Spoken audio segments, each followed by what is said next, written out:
Epstein में आ गया। दो बातें बताता हूँ। एक, मैं आज एक वीडियो देख रहा था, मोदी जी कहीं जाने वाले हैं, कहीं मीटिंग करने के लिए। तो मोदी जी के आने के पहले कोई सज्जन थे जो प्रैक्टिस करा रहे थे कि मोदी जी के बारे में जब अनाउंस होगा कि मोदी जी आने वाले हैं तो ताली कैसे बजानी है। तो ताली की उन्होंने करीब 10-12 बार प्रैक्टिस कराई। और फिर उसके बाद उन्होंने कहा कि जब मोदी जी आके बैठ जाएंगे तो क्या बोलना है। तो फिर मोदी मोदी वो प्रैक्टिस करा रहे थे, और इसको किसी तो ने योगी रिकॉर्ड कर जी दिया। अगर ये प्रैक्टिस करा रहे हैं सर, अगर तो कैसे देखा जाए? नहीं, उसको प्रैक्टिस करा के उसको किसी ने लीक कर दिया, तो ये मजाक बन गया है। एप्स्टीन फाइल में भी जिक्र आ गया है।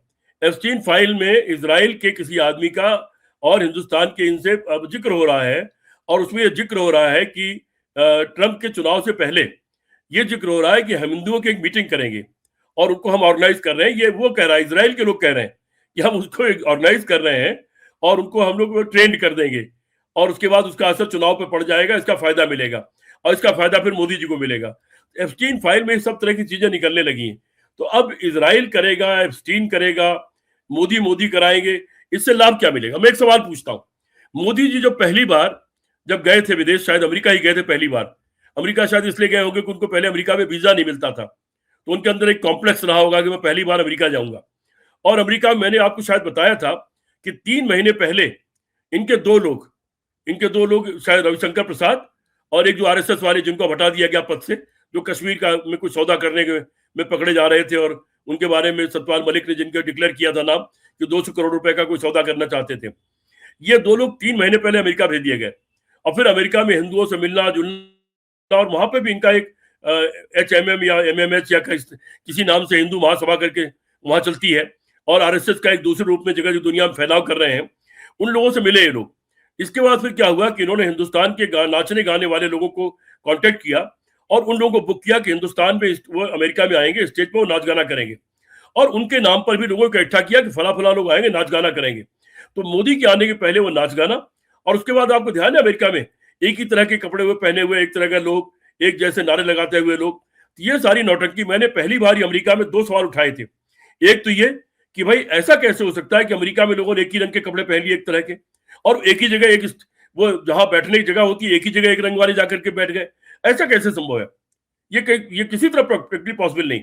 दूसरा सवाल मैंने ये उठाया था कि मान लीजिए चीन का राष्ट्रपति भारत आए, या पाकिस्तान का राष्ट्रपति भारत आए, या इराक का राष्ट्रपति भारत आए, और यहां इराक का राष्ट्रपति आके कहे कि मैं भारत के शियाओं की एक मीटिंग करना चाहता हूं रामलीला मैदान में दिल्ली में, क्या आप उसको मीटिंग करने को अलाउ करेंगे? और वहां पर अगर वो उसके पक्ष में, इराक के पक्ष में नारे, ईरान के पक्ष में नारे लगाने लगाए, आपको कैसा लगेगा? भारत में मौजूद अगर चीनी लोग इकट्ठे हो जाए और चीन के राष्ट्रपति के लिए नारे लगाने लगे और रामलीला मैदान में मीटिंग करना चाहे, क्या आप उसको अलाउ करेंगे? मैंने तभी यह सवाल उठाया था, ये करके आप भारतीयों का नुकसान करने जा रहे हैं। लोग शंका से देखेंगे कि अमेरिका में आकर अमेरिका का खाते हैं, अमेरिका का वो करते हैं और भारत का बजाते हैं। ये अभी भी भारत की पॉलिटिक्स में लोग इन्वॉल्व है। हमने इनको सुविधा दी है, जगह दी है, ठीक है, इनके अंदर दिमाग रहा होगा, लेकिन इनको हमने वातावरण दिया तब ये अपने कुछ काम कर पा रहे हैं। ये भारत में जाके काम करके दिखा दे तो भारत के लोगों को खलनायक बनाएंगे आप। ये सवाल मैंने उस वक्त उठाया था, भी नहीं था, लेकिन क्या हमारे जैसे लोगों की आवाज थोड़ी छोटी रह जाती, वहां तक पहुंच नहीं पाती, और वो हरकतें ये करते रहे। अब परिणाम ये हो गया है कि अमेरिका जाने पर या कहीं जाने पर थोड़े लोग भी, मुट्ठी भर लोग इनके लिए नहीं आ रहे। आखिर वो मोदी मोदी के नारे लगने बंद क्यों हो गए? वो कहाँ चले गए वो लोग जो इनके लिए इकट्ठे हो रहे थे? और जो उस दिन राजीव शुक्ला ने बहुत अच्छी बात कही संसद के भीतर कि गुरु तो है पर गुरु का कोई चेला नहीं है, वो दिखाई पड़ गया सिंदूर के अंदर, ऑपरेशन सिंदूर में, कि एक भी देश हमारे साथ नहीं आया, एक भी आदमी हमारे साथ खड़ा नहीं है। तो फिर आपके इतने 550 सैकड़ों देशों का आपने दौरा किया, हजारों करोड़ रुपया या पता नहीं लाखों करोड़ रुपया खर्च किया, उस लाखों करोड़ रुपए खर्च करने का भारत देश को फायदा क्या मिला? इसका जवाब तो नरेंद्र मोदी को देना चाहिए, भाजपा की सरकार को देना चाहिए। तो ये जो नारे लग रहे हैं, वो चाहे मोदी के लग रहे हैं चाहे योगी के लग रहे हैं, ये बहुत वाहियात चीज है, इसका कोई मतलब नहीं है। जिस देश में जाके आप ये नारे लगवा रहे हैं, उस देश में भारतीयों को, वहां के लोगों का दुश्मन बना रहे हैं, वहां के लोगों की निगाह में उनके प्रति शंका पैदा कर रहे हैं। आपकी अपनी कोई लड़ाई है, वो लड़ाई हिंदुस्तान में लड़ लीजिए, आपका औकात हो तो यहां लड़के दिखा दीजिए, चैलेंज कर दीजिए। योगी जी को अगर हिम्मत है तो ये चुनौती दे दे कि मोदी जी बहुत बदनाम हो गए, अब तो प्रधानमंत्री पद मैं संभालूंगा, क्या बुराई है? एक बार कह दे, एक बयान दे दे कि मोदी जी बहुत बदनाम हो चुके हैं, उनके ऊपर एप्स्टीन का केस लग रहा है, अब प्रधानमंत्री पद मैं संभालूंगा, कह के देख ले। भारतीय जनता पार्टी फैसला कर लेगी, आरएसएस फैसला कर लेगा। अगर ये नहीं कहने की हिम्मत है तो इन नारों से कुछ नहीं होता। ये नारे दुनिया के दूसरे देशों में हिंदुस्तानियों को और बल्कि बुरा बना रहे हैं।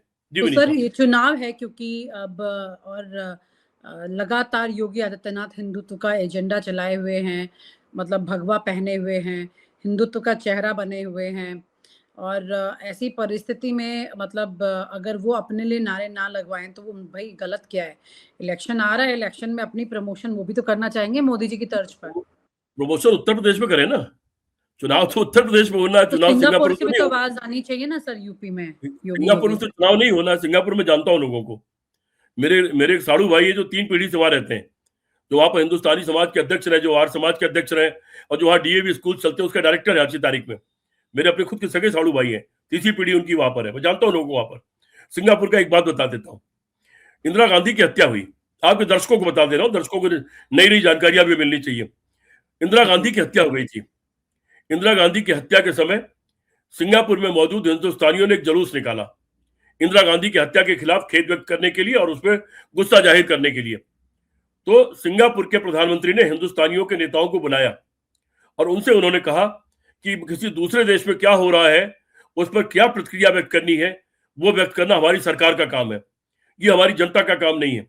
अगर आप लोगों को लगता है कि आप भारत देश के साथ जुड़े रहना चाहते हैं और आप प्रतिक्रिया व्यक्त करना चाहते हैं तो मैं जहाजों का इंतजाम कर दे रहा हूं, आप लोग अपना सामान पैक कर लीजिए और अभी तत्काल हिंदुस्तान चले जाइए। और फिर उन सारे लोगों ने माफी मांग ली, उसके बाद फिर दोबारा वो हरकत नहीं की।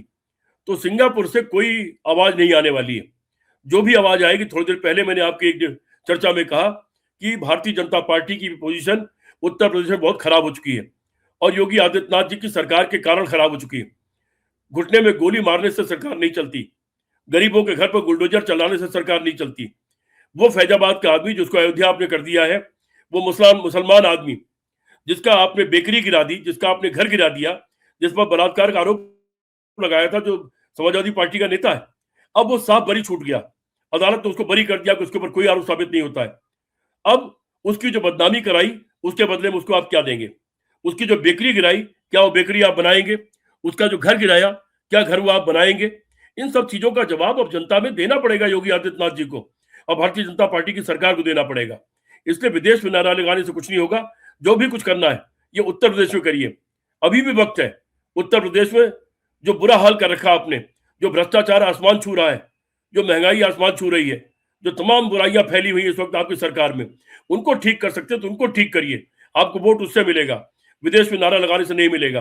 दूसरी बात, इसके पहले कई बार इस तरह के आयोजन हो चुके हैं कि विदेश से धन आ रहा है यहाँ लगने के लिए, लेकिन अभी तक हमने कोई फैक्ट्री लगती हुई नहीं देखी, एक भी फैक्ट्री।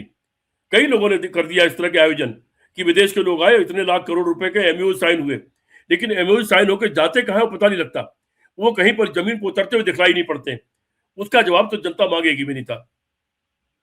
सर मुझे तो लगता है अब एमओयू साइन होने वाली बात तो लगभग जनता में कई लोग हैं जो साइन कर चुके हैं और जो खुद धरातल पे देख नहीं रहे चीजें। बड़ी दिलचस्प चीजें हैं, ये सब यूपी में ही पॉसिबल है। ऐसे लोग भी आ चुके हैं, ऐसे लोग भी आ चुके हैं जिन्होंने लाखों रुपए के साइन किए और बाद में पता लगा वो फ्रॉड थे, वो कुछ थे ही नहीं।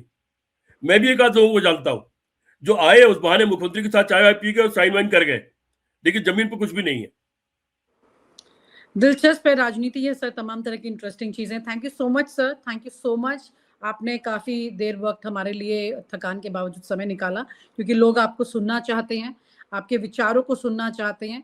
और मैं उन लोगों से भी रिक्वेस्ट करूंगी कि सर के साथ जो भी वीडियो हैं डॉक्टर सीपी राय जी के साथ में, उन्हें सुने और कमेंट जरूर करें, अपने रिएक्शन जरूर करें और शेयर करें, सब्सक्राइब करें। Thank you so much sir, thank you so much. मैं भी अपने दर्शकों को कहना चाहता हूँ, अगर कोई मुझसे गलती हो रही हो, कोई तथ्य में गलत कहता हूँ, कोई मेरी जानकारी गलत होती हो, कृपया उसको सुधार दिया करिए।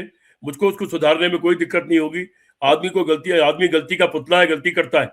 वैसे मैं कोशिश करता हूँ कि कोई गलती ना करूँ, बिना तथ्य की कोई बात ना करूँ, लेकिन फिर भी अगर कोई गलती हो जाए तो कृपया उसको सुधार दें, मुझे बताएं मुझसे क्या गलती हो रही है जिससे उसको मैं ठीक कर सकूं। Thank you so much sir, so nice, thank you sir. और आप हमसे जुड़े रहने के लिए सब्सक्राइब करें YouTube पर, फॉलो करें Twitter पर और लाइक करें Facebook पर। और ज्यादा जानकारी के लिए आपको टाइप करना होगा सिर्फ न्यूज नशा।